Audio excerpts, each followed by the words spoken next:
মাহে রমাদান পাইয়া আপনার যেই উম্মত জীবনের গুনাহ মাফ করতে পারে নাই সে যেন হালাক হয়ে যায়, মানে ধ্বংস হয়ে যায়। এই দুয়ার পরিপ্রেক্ষিতে আল্লাহ রাসূল আমিন বলেছেন। মাহে রমাদান প্রায় বিদায়ের লগ্নে আমাদের জীবনের গুনাহ মাফ হয়েছে কি না আমরা জানি না। যেই দোয়া জিবরাইল আমিন করেছেন আল্লাহর রাসূল আমিন না বললেও কবুল, ঠিক না বেঠি? এরপরেও আবার আল্লাহর রাসূল সাল্লাল্লাহু আলাইহি ওয়াসাল্লাম মুবারক জবান দিয়া আমিন বলেছেন, নিশ্চিত দোয়া কবুল, এতে কোনো সন্দেহ আর সংশয় থাকতেই পারে না, ঠিক না বেঠি? আল্লাহু আকবার। তাহলে আমাদেরকে এই মাহে রমাদানের ফয়েজ আর বরকত হাসিল করে জীবনের গুনাহ মাফ করানোর দরকার, কম না বেশি? বেশি থেকেও বেশি, ঠিক না বেঠি? আল্লাহর রাসূল বলেন, 2 নাম্বার সিঁড়িতে পা রাখার পরে ফেরেশতা জিবরাইল আমিন দোয়া করলেন, আপনার যে উম্মতের সামনে আপনার নাম উচ্চারণ করা হলো অথচ দুরূদ পড়লো না, এই লোকটা, এই উম্মত দুনিয়া থেকে হালাক হয়ে যাক। নাউজুবিল্লাহ। রাসূলের নাম শোনার সঙ্গে সঙ্গে দুরূদ পড়ার দরকার আছে না নাই? সাল্লাল্লাহু আলাইহি ওয়াসাল্লাম। আল্লাহ তাআলা আমাদেরকে তৌফিক দান করুক নবীর নাম শোনার সাথে সাথে দুরূদ পড়ার, বলেন আমিন। আমিন। 3 নাম্বার কারণ, 3 নাম্বার সিঁড়িতে পা রাখার সাথে সাথে জিবরাইল আমিন দোয়া করলেন, যেই উম্মতের ঘরে মা অথবা বাবা দুইজনের একজন অথবা উভয়জন বৃদ্ধ অবস্থায় পাইলো, পাওয়ার পরেও তার জীবনের গুনাহ মাফ করাইতে পারে নাই, সে জান্নাত কামায় নিতে পারে নাই, সে হালাক হয়ে যায়। নাউজুবিল্লাহ বলেন না? নাউজুবিল্লাহ। রব্বানা লাকাল হামদ হামদান কাসীরান কাসীরান طيبا مباركا فيه سبحان الله وبحمده عدد خلقه ورضا نفسه وزنة عرشه ومداد كلماته. الله بولے بسم الله الرحمن الرحيم ولتكملوا العدة ولتكبروا الله على ما هداكم ولعلكم تشكرون.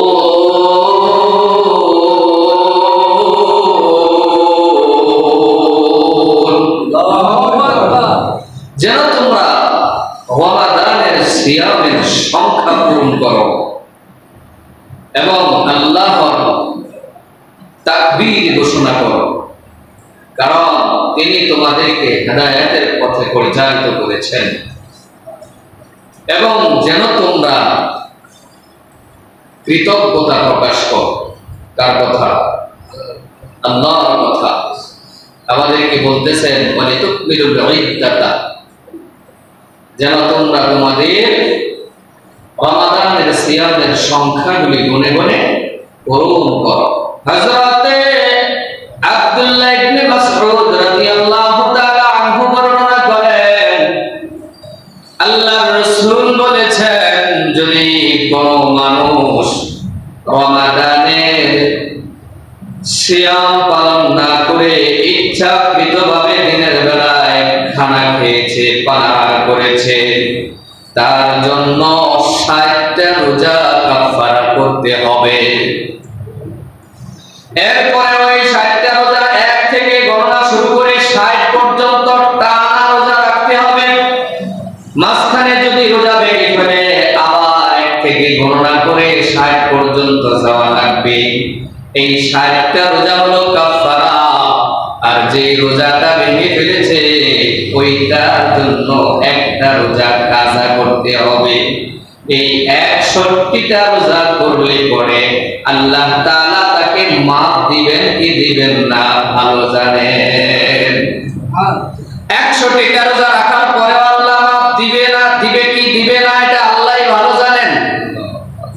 তবে কাফারা স্বরূপ এটুকু আদায় করলাম। আল্লাহ তাআলা কুরআনুল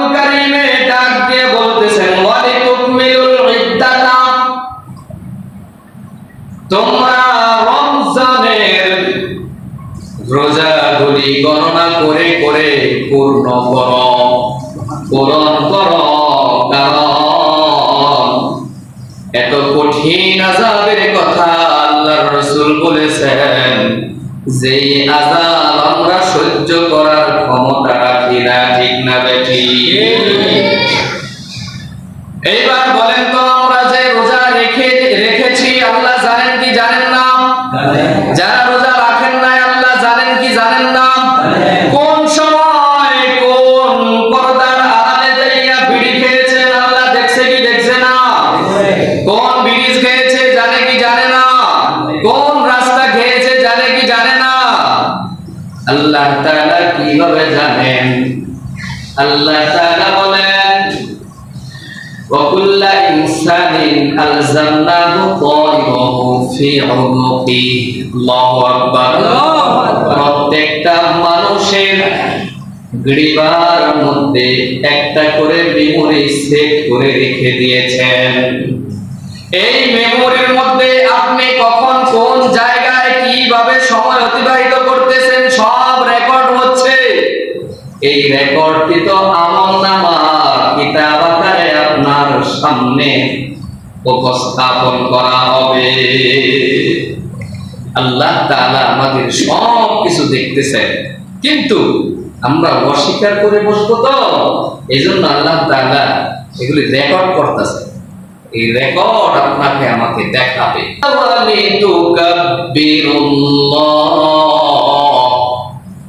দিন গণনা করে করে পূরণ করো, ওয়ালিতুকমিলুল ইদ্দাহ ওয়ালিতুকাব্বিরুল্লাহ, এবং আল্লাহ তাআলার বরত্ব ঘোষণা করো। আল্লাহ তাআলার বরত্ব ঘোষণা করো। আল্লাহ তাআলা বড় না ছোট? বড়। বড়টার আওয়াজ ছোট হবে না বড় হবে? বড়। এবার আবার বলেন তো, আল্লাহ তাআলা ছোট না বড়? বড়। জোরে বলেন আল্লাহু আকবার। আল্লাহ তাআলা বলেন, ওয়ালিতুকাব্বিরুল্লাহ, আমি আল্লাহর বরত্ব ঘোষণা করো, তাকবীর দাও। আল্লাহু আকবার। ইয়া আইয়ুহাল মুদ্দাসসির কুম ফাআনযির ওয়া রাব্বাকা ফাকাব্বির, তোমার রবের বরত্ব ঘোষণা করো, তাকবীর দাও। কি? আল্লাহু আকবার। আল্লাহু আকবার। এরপরে আল্লাহ বলেন, আলা মা হাদাকুম, কেননা তিনি তোমাদেরকে হেদায়েতের পথে পরিচালিত করেছেন। আমাদেরকে হেদায়েতের পথে রেখেছেন কে? আল্লাহ। জোরে বলেন কে? আল্লাহ যদি চাইতেন আমাদেরকে হিন্দুর ঘরে জন্ম দিতে পারতেন কি পারতেন না? ইহুদির ঘরে দিতে পারতেন কি পারতেন না? খ্রিস্টানের ঘরে দিতে পারতেন কি পারতেন না? আমাদেরকে মানুষ না বানায়া হায়াওয়ান জানোয়ার বানাইতে পারতেন কি পারতেন না? আল্লাহ তাআলা হায়াওয়ান জানোয়ার বানায় নাই, হিন্দুর ঘরে দেয় নাই, ইহুদির ঘরে দেয় নাই, খ্রিস্টানের ঘরে দেয় নাই। আল্লাহ তাআলা দয়া আর মায়া করে আমাকে আপনাকে মুসলমানের ঘরে জন্ম দিয়েছেন এবং আমাদেরকে হেদায়েতের উপরে অটল আর অবিচল রেখেছেন। আল্লাহ তাআলার দরবারে শুকরিয়া আদায় করার দরকার আছে না? আলহামদুলিল্লাহ। ওয়ালাআল্লাকুম তাশকুরুন,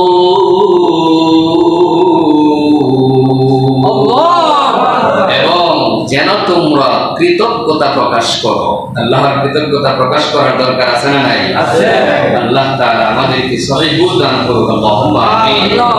এই যে রমাদানে আমরা সিয়াম, কিয়াম, তেলাওয়াতুল কোরআনে রত ছিলাম, এই সিয়াম, কিয়াম আর তেলাওয়াতুল কোরআন আমাদের জন্য তাকওয়া অর্জন করার হাতিয়ার হিসাবে আল্লাহ দিয়েছেন। ঠিক না বেঠিক?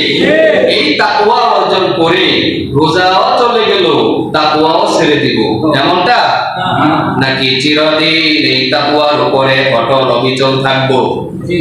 চিরদিন, চিরকাল, জীবনভর, যতদিন এই পৃথিবীতে বেঁচে থাকবো, আল্লাহ তাআলার দেওয়া এই সিয়াম আর কিয়াম তেলাওয়াতুল কোরআন দিয়া যেই তাকওয়া অর্জন করেছি, এই তাকওয়ার উপরে অটল অবিচল থাকার চেষ্টা করব ইনশাআল্লাহ।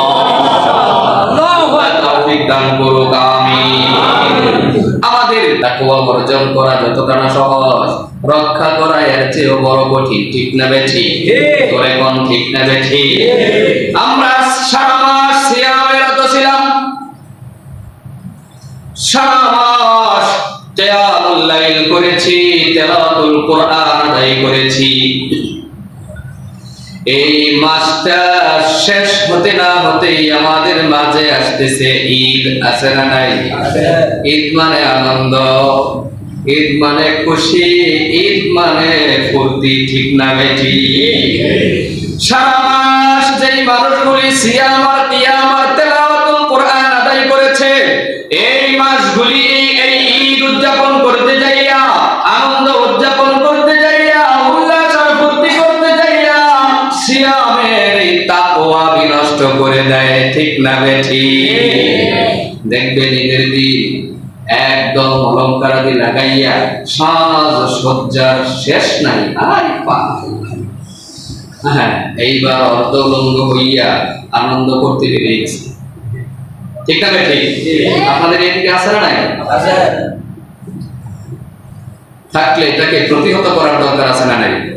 আমরা যেই সিয়াম কিয়াম আর তেলাওয়াতুল কোরআনের দ্বারা তাকওয়া হাসিল করেছি, এই তাকওয়াকে ধরে রাখার জন্য চেষ্টা করব ইনশাআল্লাহ। কারণ আল্লাহ তাআলার নির্দেশ, আল্লাহ বলেন ওয়ালা তাকুনু কাল্লাতী নাকাদাত গাজলাহা মিন বা'দি কুওয়াতিন আনকাসা, তোমরা সেই উন্মাদিনী মহিলার মতো হয়ো না যে তার সুতা মজবুত করে পাকানোর পরে তা খুলে নষ্ট করে ফেলে।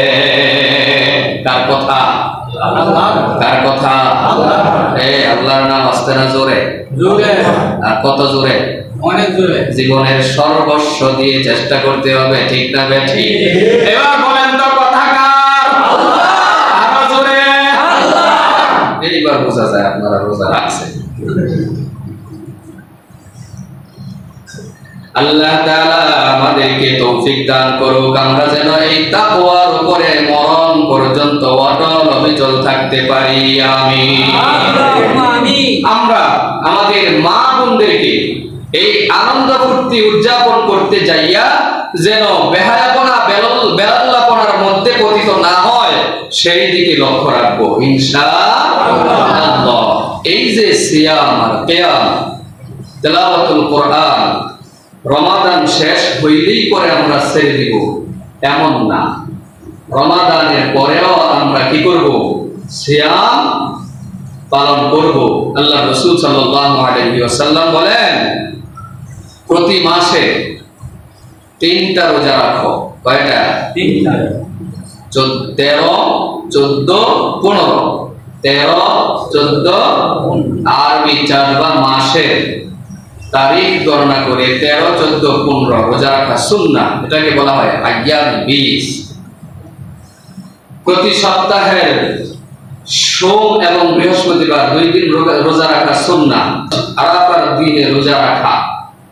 এমনই ভাবে করে আমরা দেখে দেখে গুনে গুনে প্রতি মাসে, সপ্তাহে, বছরের গুরুত্বপূর্ণ দিনগুলিতে রোজা রাখার অভ্যাস রাখবো ইনশাআল্লাহ। যারা বলেন আমিন। এরপরে তেলাওয়াতুল কোরআন, আমরা কোরআন তেলাওয়াতে রত থাকবো, তেলাওয়াত করতেই থাকবো ইনশাআল্লাহ। কি বলেন? নাকি রোজা চলে যাচ্ছে, কোরআনও রাখা দিন একদম থাকের উপরে, নাকি না তেলাওয়াত করতে থাকবো? কিয়ামুল লাইল রাতের যে তারাবি আমরা আদায় করেছি, রোজা শেষ, তারাবিও শেষ, ঠিক না ঠিক? এরপরে আমরা নফল কিয়ামুল লাইল আদায় করব, যেটা কি রাতের শেষের দিকে উঠে আমরা আদায় করলে এটাকে বলি তাহাজ্জুদ। কি তাহাজ্জুদের ভিতরে আল্লাহ তাআলাকে ডাকলে লাভ আছে না লস? কেমন লাভ? অনেক। কেমন? একটু ধারণা দিচ্ছি, দেখেন। হযরত সাইয়্যিদনা মুসা আলাইহিস সালাতু ওয়াস সালাম আল্লাহ তাআলাকে ডাক দিয়ে বলেন, ওগো আল্লাহ, ফেরাউন এত বড় জালিম, সে আমাকে নির্যাতন করতে করতে জ্বালাইতে জ্বালাইতে অতিষ্ঠ করে ফেলেছে। তাকে গজব দিয়ে কেন তুমি ধ্বংস করে দেও না? এবার আল্লাহ তাআলা ডাক দিয়া বলেন, ও মূসা, আমি ফেরাউনকে চারটা কারণে ধ্বংস করি না।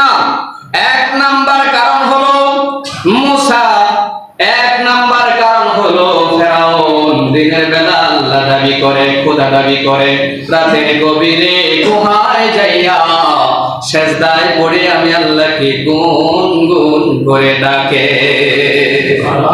ডাকে আর বলে, আল্লাহ তুমি যে রব আমি জানি, কিন্তু আমাকে রব বললে আমার ভালো লাগে, এই জন্য আমি রব দাবি করি। আমি রব দাবি করার কারণে গো আল্লাহ আমাকে গজব দিয়া ধ্বংস করে দিও না। আরে মূসা গভীর রজনীতে সেজদায় পড়ে সে যখন আমার কাছে কান্না করে আমি আল্লাহর ভালো লাগে, এই জন্য আমি আল্লাহ ফেরাউনের এই গজব দিয়া ধ্বংস করি না। তাহলে গভীর রাতের ইবাদতের মর্তবা আছে না নাই? ফজিলত আছে না নাই? আদায় করা দরকার আছে না নাই? অল্প না বেশি? আল্লাহ তাআলার কাছ থেকে চেয়ে চেয়ে আদায় করার দরকার আছে না নাই? আল্লাহ তাআলা মূসাকে ডাক দিয়ে বলেন, মূসা, ফেরাউনের দুই নাম্বার গুণ হলো তুমি মূসার দাঁড়িয়ে আছে, ফেরাউনের দাঁড়িয়ে আছে। তুমি মূসার মাথায় টুপি, ফেরাউনের মাথায় টুপি, তোমার গায়ে জুব্বা, ফেরাউনের গায়ে জুব্বা রে মূসা। তোমার গায়ের পোশাক তার গায়ে দেখে আমি আল্লাহর ভালো লাগে, তোমার এই পোশাকের খাতিরে আমি আল্লাহ তাকে গজব দেই না। তাহলে পোশাক আশাকেরও স্বাধীনতার দরকার আছে না নাই? অল্প না বেশি? তাকওয়াপূর্ণ পোশাক সব সময় দরকার আছে না নাই? আপনারা যারা টি শার্ট পরেন, এই টি শার্টের একটা কুফল বলছি, আবার মনে করেন না যে হুজুর শার্ট পরছে দেখে শুরু করছেন, না, মাফ করবেন, আমি আপনাদেরকে কষ্ট দেওয়ার জন্য বলছি না, মাসআলাটা বলছি। কি বলছি? মাশাআল্লাহ। টি শার্ট পরে যদি নামাজ পড়েন তাহলে আপনার সতর খোলার সম্ভাবনা আছে। যেমন আপনি রুকুতে গেলেন, প্যান্ট আর টি শার্টের মাঝখানে বের হয়ে গেল, আপনার সতর খুলে গেল, নামাজ বাদ। নামাজ কি? বাদ। নামাজের ফরজ 13টি, এই 13টির মধ্যে একটা ফরজ হলো সতর ঢাকিয়ে রাখা। এখন আপনি এই টি শার্ট পরার কারণে প্যান্ট নিচের দিকে টানে, দেখেন আপনি খেয়াল করে দেখেন, প্যান্ট দেখবেন নিচের দিকে টানে আর টি শার্ট দেখবেন উপরের দিকে টানে, দুইটা দুই দিকে টাই না, মাঝখানে ফাঁকা। এবার আপনার নামাজ গেছে। আমল করার দরকার আছে না নাই? আমি কি কষ্ট দিলাম আপনাদেরকে? কষ্ট পাইছেন? মাসআলাটা বললাম। আল্লাহ তাআলা ডাক দিয়ে বলেন, মূসা, ফেরাউনের 3 নাম্বার গুণ, তার বাড়িতে একটা এতিমখানা আছে রে মূসা। ওই এতিমখানায় শতাধিক ছাত্র আছে। এই ফেরাউনে প্রতিদিন এতিম ছাত্রগুলিরে এক বেলা মেহমানদারি করে। ও এতিম ছাত্রগুলো এক বেলা মনপুত খাইয়া আমি আল্লাহর দরবারে শুকরিয়া আদায় করে আর বলে, আল্লাহ কত সুন্দর খানাই না খাইলাম গো আল্লাহ। আল্লাহ তুমি যদি ফেরাউনের গজব দিয়া ধ্বংস করে দাও তাহলে আমাদেরকে এই মনপুত মেহমানদারি কে করবে গো আল্লাহ। এই জন্য রে মূসা আমি ফেরাউনকে গজব দিয়া ধ্বংস করি না। 4 নাম্বার গুণ হলো রে মূসা, ফেরাউনের বৃদ্ধ বিদ্যা মা জীবিত ছেলে মুসা। ফেরাউনের মা ঘরে হাঁটতেও পারে না, চলতেও পারে না, নিজের গোসল নিজে দিতে পারে না রে মুসা। ফেরাউন মায়ের নিজে গোসল করায়, ফেরাউনের হাতে নিজে উঠাইয়া মায়ের খাওয়ায়। খানা খাইয়া মা আমি আল্লাহর কাছে ডাক দিয়া বলে, আল্লাহ আমার এই ছেলে ফেরাউন আমাকে কি না খেদমত করে গো আল্লাহ, তুমি যদি তারে ধ্বংস করে দাও আমার এই খেদমত কে করবে গো আল্লাহ। এই জন্য রে মুসা আমি ফেরাউনকে গজব দিয়া ধ্বংস করি না। তাহলে এই গুণগুলি ভালো না খারাপ? আমাদের মাঝে আসার দরকার আছে না নাই? মা বাবার খেদমত দরকার আছে না নাই? সবার না কারো কারো? সবার না কারো কারো? আল্লাহ রাসূল সাল্লাল্লাহু আলাইহি ওয়াসাল্লাম একবার মিম্বারে উঠছেন। প্রথম মিম্বারে ওঠার সময় আমিন বললেন, দ্বিতীয় মিম্বারে পা রাখলেন, আমিন বললেন, তৃতীয় মিম্বারে পা রাখলেন, আমিন বললেন। সাহাবায়ে কেরামদেরকে কাছে ডাকলেন, সাহাবায়ে কেরাম আলোচনা শুনলেন, শেষ পর্যন্ত জিজ্ঞাসা করলেন, কোনদিন মিম্বারে ওঠার সময় তো আমিন বলেন নাই, আজকে কেন আমিন বললেন? আল্লাহ রাসূল তিনটা কারণ বলেছেন। আমি যখন প্রথম স্তবকে পা রেখেছি তখন ফেরেশতা জিবরাইল আমিন আমার কানের কাছে এসে দোয়া করেছেন। আল্লাহ খবর পাঠিয়েছেন